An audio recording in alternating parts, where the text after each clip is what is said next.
Exercise 3.1 का second question है on comparing the ratio a1 upon a2, b1 upon b2 and c1 upon c2 find out whether the lines representing the following pair of linear equation intersect at a point r parallel or coincide। ठीक है, हमको क्या करना है, हमको pair of equation दे रखी है linear pair की, इसमें हमको रेशियो चेक करने हैं कि क्या वो रेशियो इंटरसेक्टिंग है, यानी एक पॉइंट पे इंटरसेक्ट करते हैं जो उनका सॉल्यूशन होगा, या फिर वो पैरेलल होंगी या फिर कोइंसाइड करेगी।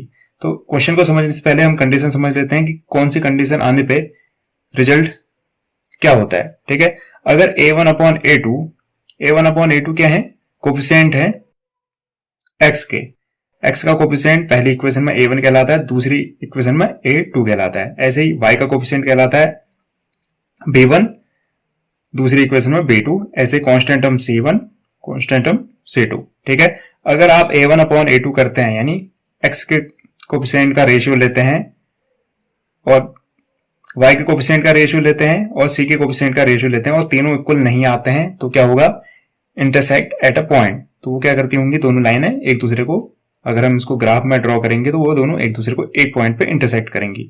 अगर तीनों रेशियो इक्वल आते हैं तो कोइंसाइड करेंगी। अगर दो स्टार्टिंग के a1 अपॉन a2 इक्वल होता है b1 अपॉन b2 के, पर c1 अपॉन c2 के इक्वल नहीं होता है, तो जो लाइन होंगी वो क्या होंगी, पैरेलल होंगी।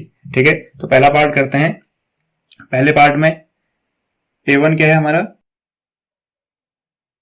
a1 इक्वल टू 5, a2 क्या है नीचे 7, ऐसे ही b1 -4, b2 नीचे 6, c1 है मेरा पहली वाली इक्वेशन में 8, ऐसे ही c2 है मेरा -9। ठीक है, तो इनका रेशियो निकाल लेता हूं, a1 अपॉन a2 कितना होगा, 5 अपॉन 7। ठीक है, b1 अपॉन b2 कितना होगा, b1 की वैल्यू है -4, b2 की वैल्यू है 6, ऐसे ही c1 अपॉन c2 किसके इक्वल होगा, c1 की वैल्यू है 8 और c2 की वैल्यू है -9। तो मुझे क्या दिख रहा है, मुझे ये दिख रहा है a1 अपॉन a2 5/7 है, b1 अपॉन b2 -4/6 है। ठीक है, तो a1 upon a2 b1 upon b2 के इक्वल नहीं है। तो ऐसी कौन सी कंडीशन है जिसमें ऐसा होता है, ऐसी फर्स्ट कंडीशन है।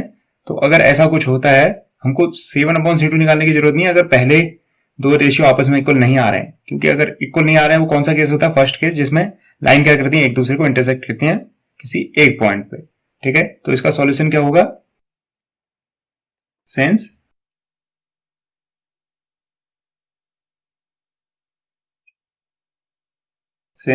a1 upon a2 does not equal to b1 upon b2, ये इक्वल नहीं आ रहे हैं, तो मैं क्या कह लूंगा, मैं ये कह सकूंगा कि सॉल्यूशन क्या होगा हमारा, इंटरसेक्ट एट अ पॉइंट। तो जो लाइन करेंगी वो लाइन क्या करेंगी, एक दूसरे को एक पॉइंट पे इंटरसेक्ट करेंगी। Hence equation intersect at a point। ऐसे ही बाकी दो पार्ट को भी किया जा सकता है सीधे सीधे। अगर मैं लिखना चाहूं a1 अपॉन a2, a1 क्या होगा, पहली वाली इक्वेशन में x का कोफिशिएंट वो आया मेरा 9, a2 18, ऐसे ही b1 अपॉन b2, b1 है 3 और b2 है मेरा 6, ऐसे ही c1 अपॉन c2 12 अपॉन 24। अगर आप इन सबको सॉल्व करेंगे, 9 2 जा 18, 3 2 जा 6, 12 2 जा 24, इसका मतलब ये सब क्या बना रहे हैं, 1/2। इसका मतलब a1 upon a2, b1 upon b2, c1 upon c2 क्या है, आपस में इक्वल है। मैं कह सकता हूं a1 upon a2 equal to B1 upon B2 equal to C1 upon C2। ये सब इक्वल क्यों है? क्योंकि इन सब की वैल्यू कितनी आ रही है? 1/2। अगर ये सब इक्वल है तो ऐसा कौन सा केस होता है जिसमें लीनियर पेयर ऑफ इक्वेशन क्या करती हैं? कोइंसाइड करती हैं। तो आंसर क्या होगा?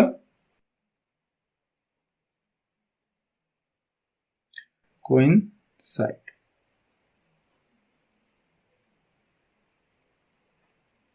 ऐसे थर्ड पार्ट है इसमें भी हम A1 upon A2 B1 upon B2 निकाल लेते हैं।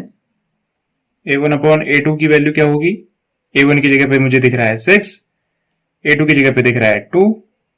ऐसे ही B1 अपॉन B2, B1 की जगह क्या दिख रहा है? -3, B2 की जगह दिख रहा है -y है, इसका मतलब क्या होगा? 1, -1।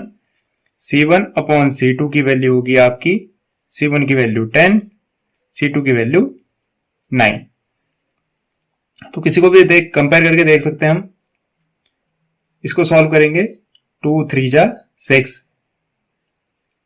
तो मुझे क्या दिख रहा है? मुझे ये दिख रहा है A1 upon A2 equal to आएगा B1 अपॉन B2। कैसे? 2 3 जा 6, ये बनेगा 3 अपॉन 1। -1 से माइनस कैंसिल आउट हो जाएगा, ये भी बनेगा 3 अपॉन 1। यानी A1 upon A2 B1 upon B2 के इक्वल है। ये दूर दूर तक कहीं भी इक्वल नहीं है। तो ये कौन सी कंडीशन होती है जिसमें A1 upon A2 B1 upon B2 equal होते हैं, लेकिन वो C1 अपॉन C2 के इक्वल नहीं होता है? वो कंडीशन होती है थर्ड, जिसमें इक्वेशन क्या करती हैं? पैरेलल होती हैं। तो इसका आंसर बनेगा पैरेलल। उम्मीद करता हूं आपको ये एक्सप्लेनेशन पसंद आया होगा और समझ भी आया होगा। Thank you and have a nice day.